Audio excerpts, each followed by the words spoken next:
యెషయా గ్రంథం 17వ అధ్యాయం. దమస్కును గూర్చిన దేవోక్తి. దమస్కు పట్టణము కాకపోవలసి వచ్చును, అది పాడై దిబ్బగా అగును. 67 పట్టణములు నిర్మానుష్యములగును, అవి గొర్రెల మందలు మేయు తావులగును. ఎవడనూ వాటిని బెదిరింపకుండా మందలు అచ్చట పండుకొనును. ఎఫ్రాయిమునకు దుర్గము లేకపోవును, దమస్కునకు రాజ్యము లేకుండును. ఇశ్రాయేలీల ప్రభావమునకు జరిగినట్లు సిరియాలో నుండి శేషించిన వారికి జరుగును. సైన్యములకు అధిపతియగు యెహోవా ఈ మాట సెలవిచ్చుచున్నాడు.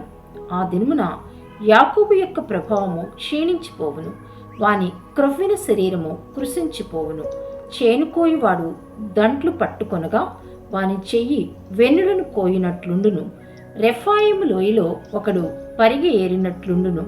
అయినను ఒలీవ చెట్లు దులుపగా పైకొమ్మ చివరను 2-3 పండ్లు మిగిలియుండునట్లు, ఫలభరితమైన చెట్టున వాలు కొమ్మలయందు 3-4 పండ్లు మిగిలియుండునట్లు దానిలో పరిగె పండ్లుండునని ఇశ్రాయేలీల దేవుడైన యెహోవా సెలవిచ్చుచున్నాడు.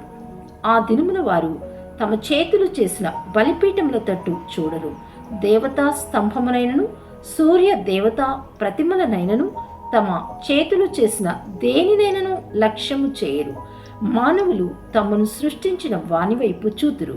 వారి కన్నులు ఇశ్రాయేలు యొక్క పరిశుద్ధ దేవుని లక్ష్యపెట్టును. ఆ దినమున ఎఫ్రామీయుల బలమైన పట్టణములు ఇశ్రాయేలీయుల భయము చేత అడవిలోను కొండ శిఖరము మీదను జనులు విడిచిపోయిన స్థలముల వలె అగును. ఆ దేశము పాడగును. ఏలయనగా నీవు నీ రక్షణకర్తయగు దేవుని మరచిపోతివి.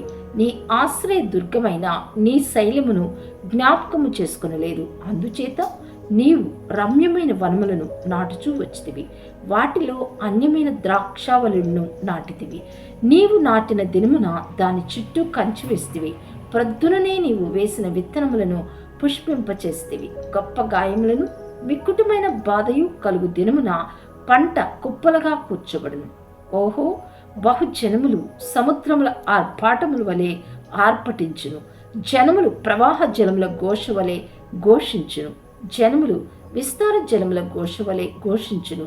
ఆయన వారిని బెదిరించును. వారు దూరముగా పారిపోదురు. కొండమీది పొట్టు గాలికి ఎగిరిపోవునట్లు, తుఫాను ఎదుట గిరగిరా తిరుగు కసువు ఎగిరిపోవునట్లు వారును తరుమబడుదురు.